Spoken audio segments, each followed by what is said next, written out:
O Evangelho de Lucas, no capítulo 24, a partir do versículo 13. Eu preguei esse texto semana passada lá na congregação e queria compartilhar essas reflexões com os irmãos. A partir do versículo 13 diz assim: naquele mesmo dia, dois deles estavam de caminho para uma aldeia chamada Emaús, distante de Jerusalém, 70 estádios. E iam conversando a respeito de todas as coisas sucedidas. Aconteceu que, enquanto conversavam e discutiam, o próprio Jesus se aproximou e ia com eles. Os seus olhos, porém, estavam como que impedidos de o reconhecer. Então, lhes perguntou Jesus: que é isto que vos preocupa e de que ides tratando à medida que caminhais? E eles pararam, entristecidos. Um, porém, chamado Cleopas, respondeu dizendo: és tu o único, porventura, que, tendo estado em Jerusalém, ignoras as ocorrências destes últimos dias? Ele lhes perguntou: quais? E explicaram: o que aconteceu a Jesus, o Nazareno, que era varão, profeta, poderoso em obras e palavras diante de Deus e de todo o povo, e como os principais sacerdotes e as nossas autoridades o entregaram para ser condenado à morte e o crucificaram. Ora, nós esperávamos que fosse ele que havia de redimir Israel. Mas depois de tudo isso, é já este o terceiro dia desde que tais coisas sucederam. É verdade também que algumas mulheres, das quais conosco estavam, nos surpreenderam, tendo ido de madrugada ao túmulo, e não achando o corpo de Jesus, voltaram dizendo terem tido uma visão de anjos, os quais afirmam que ele vive. De fato, alguns dos nossos foram ao sepulcro e verificaram a exatidão do que disseram as mulheres, mas não viram nada. Versículo 25. Então lhes disse Jesus: ó nécios e tardos de coração, para crer tudo o que os profetas disseram. Porventura não convinha que o Cristo padecesse e entrasse na sua glória? E começando por Moisés, discorrendo por todos os profetas, expunha-lhes o que a seu respeito constava em todas as Escrituras. Quando se aproximavam da aldeia para onde iam, fez ele menção de passar adiante, mas eles o constrangeram, dizendo: fica conosco, porque é tarde e o dia já se declina. E entrou para ficar com eles. E aconteceu que, quando estavam à mesa, tomando ele o pão, abençoou, e tendo partido, lhes deu. Então se lhes abriram os olhos e reconheceram, mas ele desapareceu da presença deles. E disse um ao outro: porventura não nos ardia o coração quando ele pelo caminho nos falava, nos expunha as Escrituras? E na mesma hora, levantando-se, voltaram para Jerusalém, onde acharam reunido os 11 e outros com eles, os quais diziam: o Senhor ressuscitou e já apareceu a Simão. Então os dois contaram o que lhes aconteceram no caminho e como fora por eles reconhecido no partir do pão. Eu não sei você, querido, mas eu fui ensinado desde muito pequeno, desde criança, a olhar para o Cristo ressurreto e enxergar neles as características que todo crente precisa enxergar. Ele é glorioso, ele é majestoso, ele é onipresente. Agora ele tem o poder de estar em todos os lugares, ele tem todo o conhecimento. Ele não está mais limitado a uma carne física, porque o seu corpo é um corpo ressurreto, que é diferente de um corpo ressuscitado. O corpo ressuscitado, ele tem a mesma essência física de antes de morrer. E algumas pessoas são mencionadas na Bíblia como ressuscitados. Mas Jesus, além de ressuscitado, ele recebeu um corpo ressurreto. É um corpo glorificado. E isso dava para ele alguma condição extraordinária. E eu sempre visualizei Cristo dessa forma extraordinária. Desde muito pequeno, era muito fácil para mim ler esse texto, ou qualquer um texto que falava do Cristo ressurreto, do Cristo ressuscitado, e imaginar esse Cristo poderoso, esse Cristo sem limites, esse Cristo em que a morte já não era mais uma possibilidade para ele, porque ele agora não morre mais, não é possível mais tirar a vida de Cristo depois da sua ressurreição. E ele viveu ainda 40 dias aqui na terra, sabendo disso, não era mais possível tirar a vida dele. Ele viveu mais 40 dias aqui na terra, sabendo que todo o poder e toda a autoridade tinha sido dada a ele. E isso é extraordinário quando se lê esse texto, porque tem alguma coisa muito estranha, muito diferente acontecendo aqui nesse texto, para um Cristo ressurreto que tem todo esse poder e toda essa autoridade. Como é que um Cristo ressurreto que tem todo o poder, tem toda essa autoridade, no lugar de aparecer em Jerusalém e falar bem assim, olha, eu tenho todo o poder, eu tenho autoridade e eu quero tirar a autoridade de todos os sacerdotes, de todos os políticos, de todos aqueles que lideram a vida das pessoas aqui, porque a mim foi dado todo o poder no céu e na terra e debaixo da terra. Como é que esse Cristo que recebeu todo o poder, inclusive venceu a morte, não vai para Roma, que era o máximo de poder na terra, e diz assim, ó, dá licença César, agora eu sou o dono do trono, porque eu recebi o direito de assumir o reino sobre toda a terra, sobre todo o universo. Eu venci a morte. Não tinha ninguém a ser comparado com Cristo. Não existia ninguém que pudesse colocar-se parelho com ele e dizer bem assim, ó, nós estamos juntos, nós estamos no mesmo nível, vamos dividir aí o trono, vamos dividir a autoridade, vamos dividir poder. Não, ele era toda a autoridade em pessoa. E o que me chama a atenção nesse texto, querido, é que não obstante tudo isso ser verdade, ele era tudo isso, todo glorioso, todo poderoso, sobrenatural, ilimitado.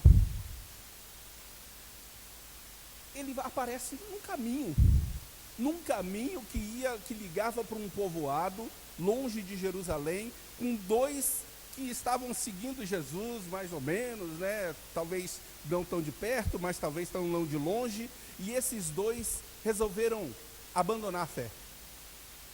O que dá a entender é que eles estavam decepcionados, tristes, apavorados com a morte violenta que Cristo sofrera na cruz, na sexta-feira, e já era o terceiro dia e nada tinha acontecido para que os seus olhos pudessem contemplar alguma mudança, e eles resolvem desistir de ficar em Jerusalém, desistir de esperar alguma coisa do Cristo, porque afinal de contas o Cristo morreu.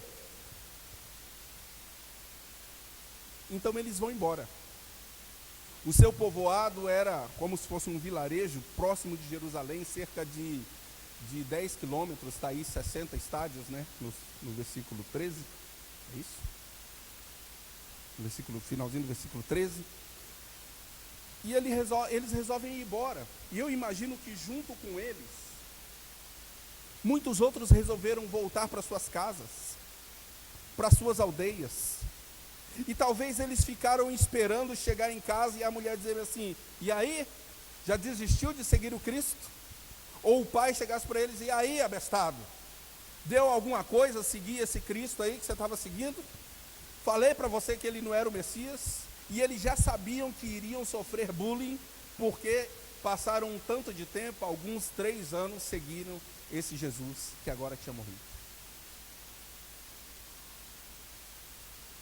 E eles estavam andando no caminho, conversando sobre aquilo que tinha acontecido na sexta-feira, que era a morte violenta que Cristo tinha passado, as chicotadas, o sangue espalhado, a cruz, os suspiros, a dor, toda a violência que aquilo significava, e como uma tragédia dessa marca a vida de uma pessoa que assistiu a isso. Eles estavam conversando isso no caminho, quando o próprio Cristo aparece para eles, o texto diz, versículo 15. Aconteceu que enquanto conversavam e discutiam, o próprio Jesus se aproximou. Eu não sei se você já observou essa expressão nesse versículo, querido, mas se você não observou, marque aí, risque aí na sua Bíblia. Jesus se aproximou. Antes do se aproximou, ele mesmo apareceu para eles.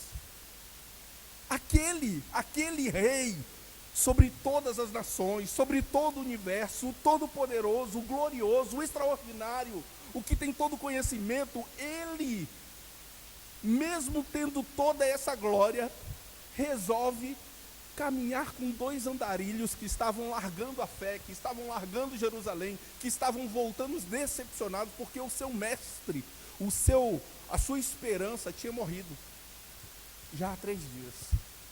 E ele começa a andar. Primeira expressão aqui é que diz que o próprio Jesus se aproximou. Eu não sei qual é a dor que você vive.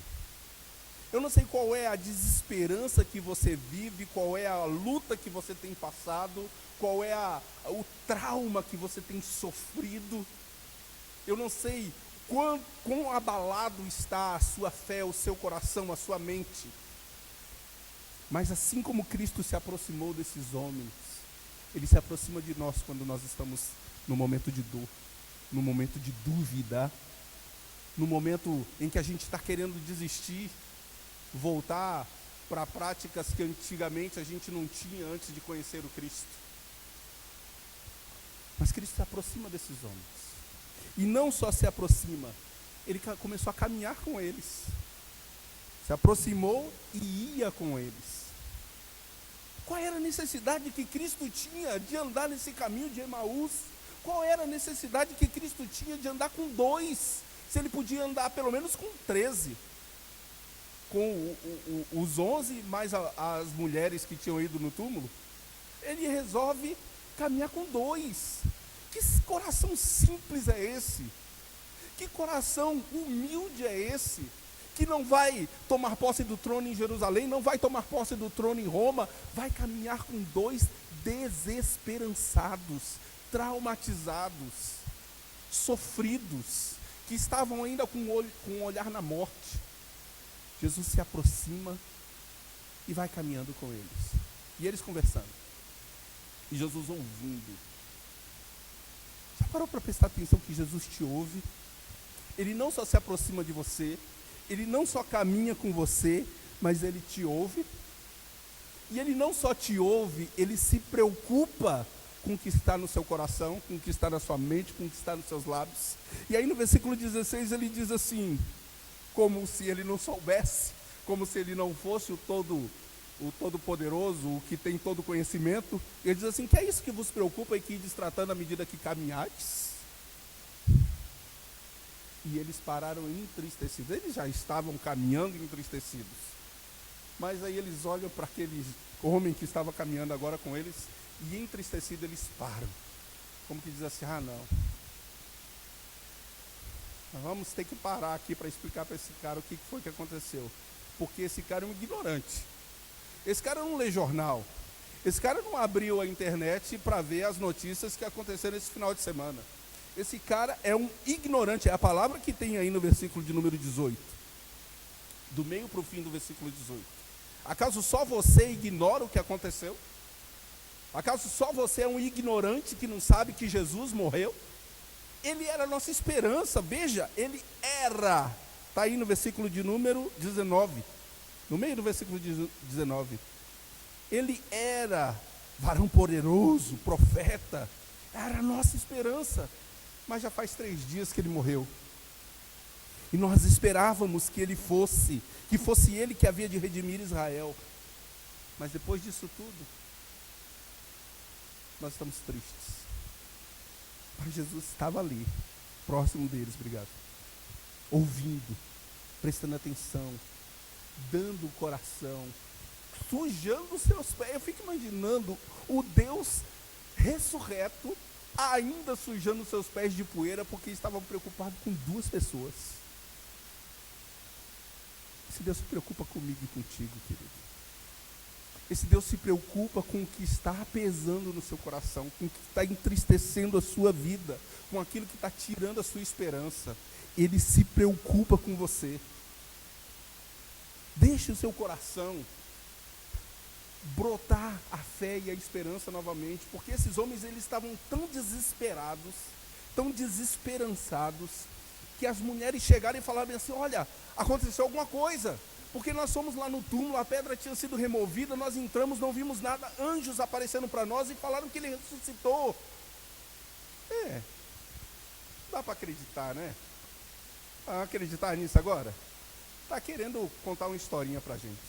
Tá, tem alguns discípulos que até foram lá e conferiram realmente, a pedra estava removida, o corpo não estava lá, mas alguém deve ter feito alguma brincadeira e tirado o corpo de Jesus de lá. Por que ele não ressuscitou, não? Às vezes a nossa desesperança é tão grande que Cristo está nos mostrando a resposta e a gente não consegue enxergar. Ou a nossa desesperança é tão grande que os nossos olhos estão como os olhos desse homem, que Cristo está do nosso lado e a gente não percebe. A gente percebe a dor, a gente percebe o medo, a gente percebe a angústia, a gente percebe a desesperança, a gente percebe o sofrimento, mas não percebe que Cristo está do nosso lado, caminhando conosco, ouvindo os nossos lamentos, dando atenção aos nossos lamentos. E Cristo continua e começa a expor a palavra de Deus para eles. E a partir de Moisés, passando por todos os profetas, começou a expor o que precisava acontecer com Cristo, com Ele mesmo. E aí o coração deles começou a arder, e começou a se aquecer, e começou a ferver, mas ainda assim eles não reconheceram que era o Cristo, porque muitas vezes a gente dá atenção às circunstâncias que nos cercam, e não olha com um olhar de fé. Era o que precisava acontecer, mas eles estavam presos à sexta-feira, e Cristo já tinha ressuscitado. E eles se aproximam então da aldeia, talvez depois de caminhar alguns quilômetros, não sabemos ao certo, com Cristo ao lado deles e eles sem perceber, mesmo que com o coração fervendo, daquilo que eles estavam ouvindo a respeito do que precisava acontecer com Cristo, e eles pensando assim: puxa, tudo isso vai acontecer com o Messias, e a gente pensava que era aquele carinha lá de Nazaré, e não foi, parece que bateu na trave, tão perto que nós chegamos de ser o Messias, mas não era. E aí quando eles chegam na aldeia, Jesus fala meio que alguma coisa para eles, dando a entender que ele ia continuar a caminhada. Eu vou continuar aqui. E eles falam assim: não, fica conosco. O sol já está se pondo, é perigoso andar nessas estradas. Já está escurecendo, é perigoso. Engraçado que eles estavam vindo de Jerusalém, no caminho de Emaús, vindo de Jerusalém, indo para o povoado. E eles estavam tão entristecidos que não se preocuparam com o fato de que já estava entardecendo. E que eles poderiam pegar um trecho da estrada à noite. Lá não tinha iluminação pública, não tinha vigilância nas estradas para poder cuidar das pessoas, não tinha nada disso. Era perigosíssimo caminhar à noite. E eles foram. E quando chegaram lá na entrada da cidade, ao anoitecer, eles falam para Jesus assim: fica conosco, já é tarde, não vai ser legal você continuar. Falando para Jesus, não vai ser legal você continuar caminhando aí nessa estrada, você pode correr algum risco, pode correr algum perigo.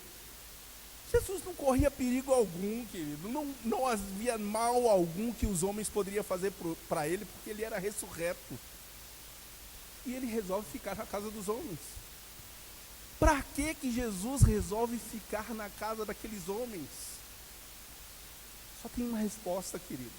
Esse Deus ressurreto, todo-poderoso, se preocupa tanto com o nosso coração, que Ele fica conosco.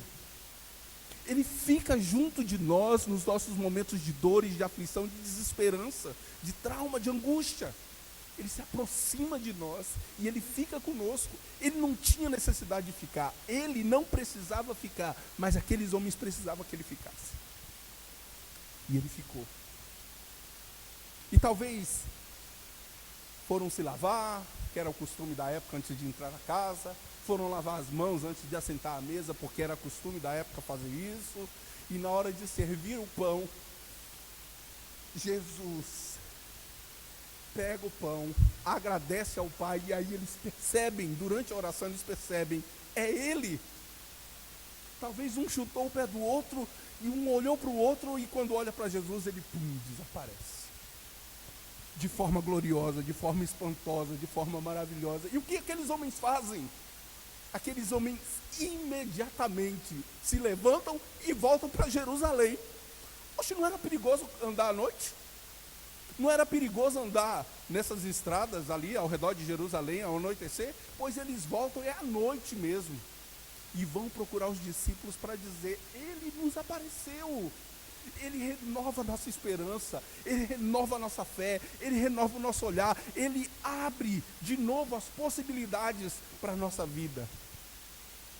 Esse é o nosso Deus. E isso precisa trazer alegria ao nosso coração, esperança ao desesperançado. Isso precisa trazer para a nossa vida essa convicção de que nós estamos adorando um Deus que é verdadeiro acima da morte, acima de qualquer circunstância. Isso precisa trazer ao nosso coração esse comprometimento de que, opa, agora o medo não me segura mais, agora a desesperança não me segura mais, eu vou voltar para onde eu estava, eu vou voltar para onde o meu coração ardia. Lembra lá de Apocalipse 2, versículo 5? Lembra-te, pois, de onde caíste, arrependa-te, senão eu venho a ti e removerei de ti o teu candeeiro, eu vou remover a tua luz. Se você não prestar atenção, você pode ficar se escurecendo, se obscurecendo, se fechando nas coisas negativas de uma forma que você não vê que o Cristo está andando contigo, está ouvindo você, está próximo de você, está te dando esperança, está abrindo seus olhos e a gente não percebe. Abre o seu coração, querido. Sinta Cristo caminhando contigo. Sinta Cristo cuidando de você, cuidando da sua família. Está doendo? Está difícil? Estava difícil para Cleopas e para esse outro que estava com ele também. Estava difícil esse caminho de sair de Jerusalém depois de tantos dias seguindo o Mestre. Estava difícil poder olhar para trás e falar assim: será que foi tudo em vão? Será que essa nossa caminhada esperando em Cristo foi em vão? E eles tendo que voltar, dar passo a passo, e agora chega esse homem, para do lado deles e ainda pergunta: o que foi que aconteceu? Cristo está conosco. Isso precisa trazer essa energia de novo ao nosso coração, para que a gente possa continuar caminhando para a glória de Deus Pai. Amém, irmãos? Anime o seu coração na caminhada com Cristo. Renove o seu coração na caminhada com Cristo, em nome de Jesus. Amém? Eu poderia parar aqui, e talvez fosse sensato para essa mensagem aqui. Mas existe um outro ponto que eu queria tratar com você diante dessa mensagem. Esse Cristo que anima o nosso coração, Ele nos dá uma responsabilidade de nós sermos sal da terra, luz do mundo. Quarta-feira eu estava compartilhando um texto aqui que diz que o reino de Deus é como uma pitada de fermento, que colocada na massa leveda toda a massa. Não existe razão de ser, de Cristo ter aparecido para aqueles dois homens, se não fosse para aqueles dois homens compartilhasse com outros e outros com outros, e que nós fôssemos levedando esse mundo que é tão pesado. Não existe razão de ser eu ser atingido pela esperança em Cristo e não ser reflexo dessa esperança para outras pessoas que estão desesperançadas. Não existe razão de ser de eu encontrar a resposta para a vida eterna, enquanto outras pessoas estão caminhando para a morte eterna porque não conhecem o Cristo Salvador. Não existe razão de ser de agora eu caminhar e saber que Cristo está caminhando comigo, que Cristo está me ouvindo, que Cristo está falando comigo, que Cristo está comendo comigo, que Cristo está agradecendo ao Pai comigo, e isso não transforma a vida das pessoas que estão ao meu redor. Não existe razão de ser de eu estar no caminho e saber que o Senhor, que fez os céus e a terra, me sonda e me conhece e penetra todos os meus pensamentos, e ainda a palavra não me chegou à boca, mas Ele sabe, Ele conhece o meu caminho e quer me levar para o caminho de eternidade. Eu sei que Ele quer me levar para o caminho de eternidade, mas eu não me preocupo com a pessoa que está ao meu redor, eu não me preocupo com as pessoas que estão perto de mim. Será que eu fui mesmo alcançado por Cristo nessa caminhada? Será que eu fui mesmo ouvido por Cristo, será que a esperança brotou mesmo no meu coração? Porque se brotou, querido, essa semente precisa ser espalhada. E eu lembro agora daquela parábola do semeador, que ele vai pelo caminho e semente cai na beira do caminho, semente cai no meio do espinho, semente cai em terra boa, e Deus dá o crescimento onde Ele quer, na porção que Ele quer, do jeito que Ele quer. Nós precisamos jogar semente. Jogar semente, independente se a gente acha que tem pedra, se a gente acha que tem espinho, joga semente, porque ela já foi te dada. De graça recebestes, de graça dai. Você recebeu uma esperança que o mundo está precisando.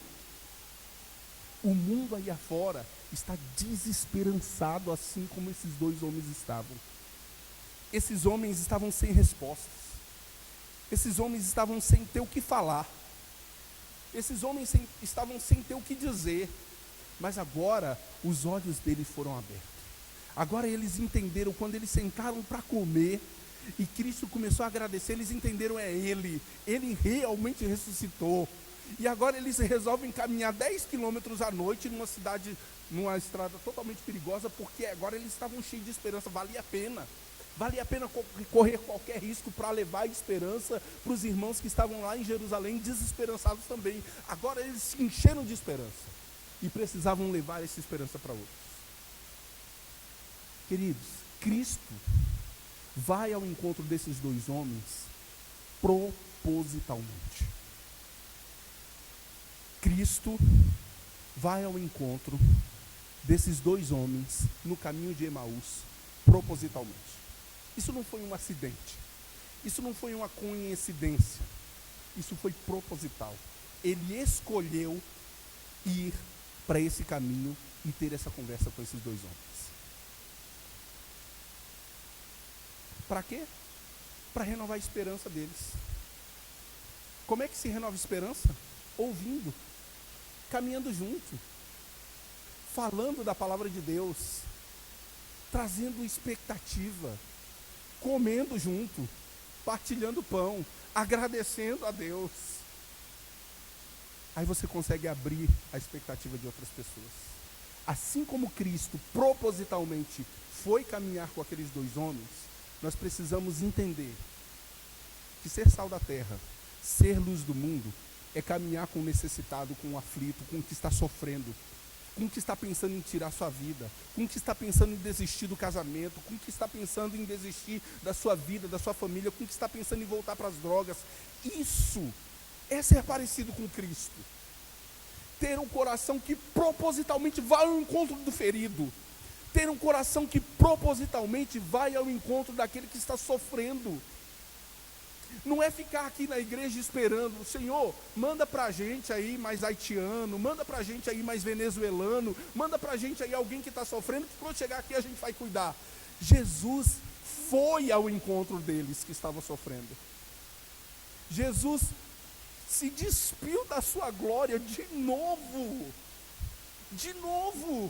e humildemente vai andar com homens que não conseguiam reconhecer quem ele era. E às vezes a gente fica se perguntando, será que vão perceber que nós somos de Cristo? Será que vão perceber que Cristo está com a gente? Nós precisamos fazer o que Cristo fez. Cristo se preocupou com o sofrido, com o aflito, com o angustiado, com o desesperançado. E nós precisamos fazer igual, queridos. Quantas pessoas na sua família que estão sofrendo, precisando de uma resposta, e Cristo é a resposta, você sabe, Cristo é a resposta.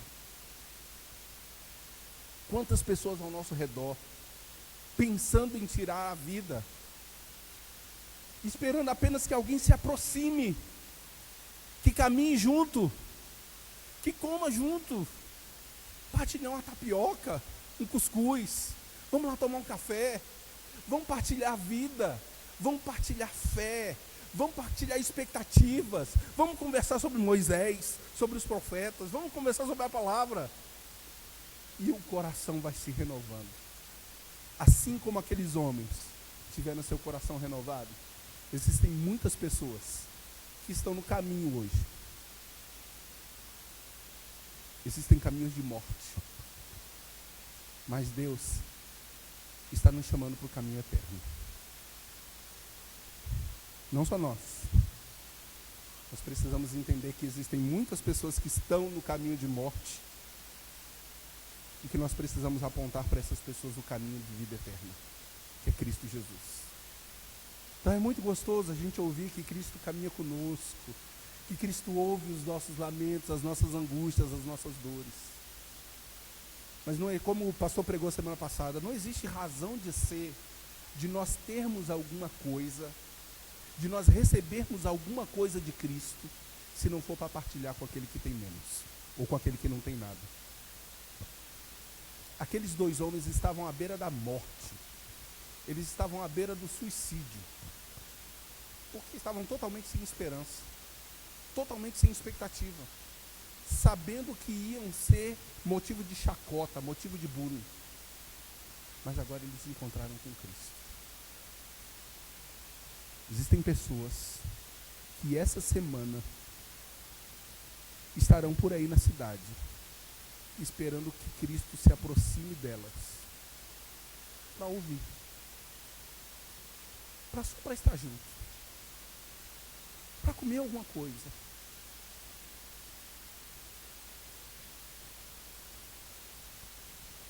E Cristo tem o poder de aparecer sobrenaturalmente para qualquer pessoa. Ele tem esse poder.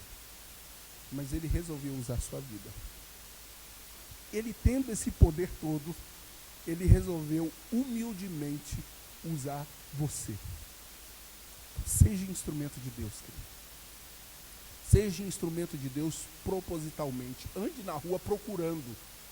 Deus, qual é a oportunidade que eu tenho aqui para ser bênção?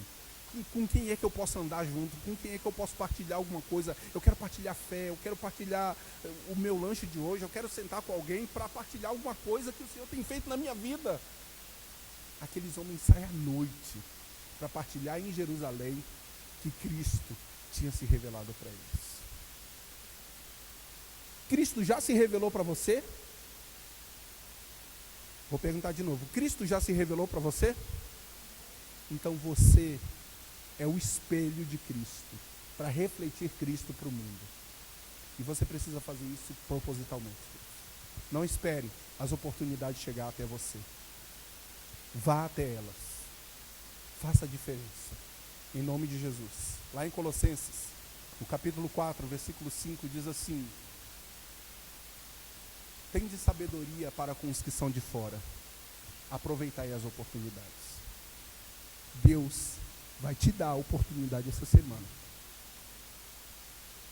Fique de olhos abertos, atento, e vá até elas, aproveite elas, em nome de Jesus.